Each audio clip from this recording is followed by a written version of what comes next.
Ensuite, au niveau de la peau, alors je suis née sourde, profonde, bilatérale, qui a été diagnostiquée en un an, à peu près, après plusieurs recherches, parce qu'ils ne savaient pas ce que j'avais exactement. Le médecin disait que j'entends, que j'avais pas de problème de dessous, mais mes parents me disaient si, c'est pas possible. Elle ne réagit pas comme un autre enfant, il bruit des phares, elle dort, elle n'est jamais réveillée, dérangée par de gros bruits.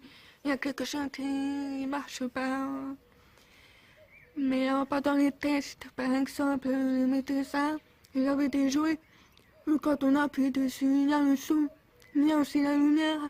Donc quand je réagissais, quand il claque les portes avec les vibrations, je ressentais que je réagissais, donc ça trompait le diagnostic. Et finalement, j'ai été voir un ORL à Paris qui a diagnostiqué la surdité profonde bilatérale. Donc j'étais opérée à 1 an et demi jusqu'à mes 8 ans. J'ai été implantée à Paris à 12 ans par un professeur Carabédian. J'avais 8 ans. Ça a été, j'avais 8 ans et je me rappelle de quelques souvenirs douloureux plutôt au début, qui finalement, au fur et à mesure du temps, ça a devenu un apprentissage agréable. Parce que la première fois où j'entendais les sons, c'était vraiment métallique. Et ça me faisait limite mal. Et parce que justement, avant, je n'entendais pas pendant 8 ans quasiment. Un peu avec les appareils auditifs. Du coup, ça a été un gros changement, mais qui va se révéler positif pour ce que je suis devenue maintenant. Mais par contre, c'est une étape très difficile.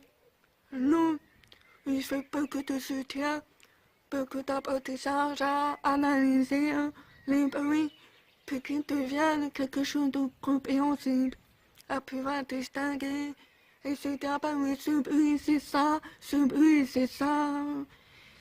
Et ça a duré peut-être 2-3 ans avant de pouvoir assimiler plus ou moins avec la lecture labiale.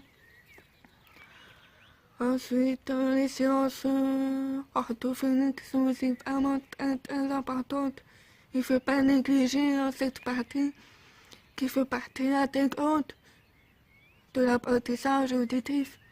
Le soutien de la famille, des amis et pour moi, il faut que l'enfant il puisse vivre comme un autre. Et ça, c'est vraiment important. Il faut le mettre face aux obstacles puis qu'il apprenne à les dépasser. Et justement, cet apprentissage va l'aider aussi à passer le cap de la surdité au niveau physique, psychologique, physique, enfin, tous les aspects. Voilà pour l'apprentissage. Et moi, malheureusement, j'ai dû être implantée 2 fois. En 2002, j'avais 12 ans et en 2015, à 15 ans. J'ai eu des pannes au niveau de la partie interne et qui, justement, le deuxième opération a été la plus difficile parmi les 3 parce que c'était le changement de marque. Je suis passée de carillon à nucléus. Et en fait, j'ai perdu tous mes repères auditifs.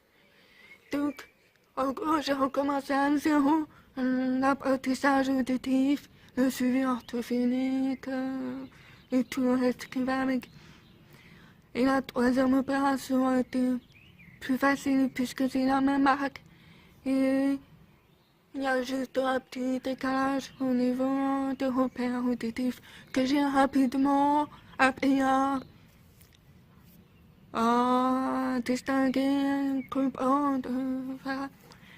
Donc les résultats aujourd'hui, après de multiples séances d'orthophonie, j'en faisais 4 fois par semaine pendant 1 heure, de 4 heures par semaine pendant, ouais, on va dire 12 ans, 15 ans. J'ai arrêté à 16 ans, ouais. Et le résultat, il est là, comme vous le constatez. Bon, c'est pas facile.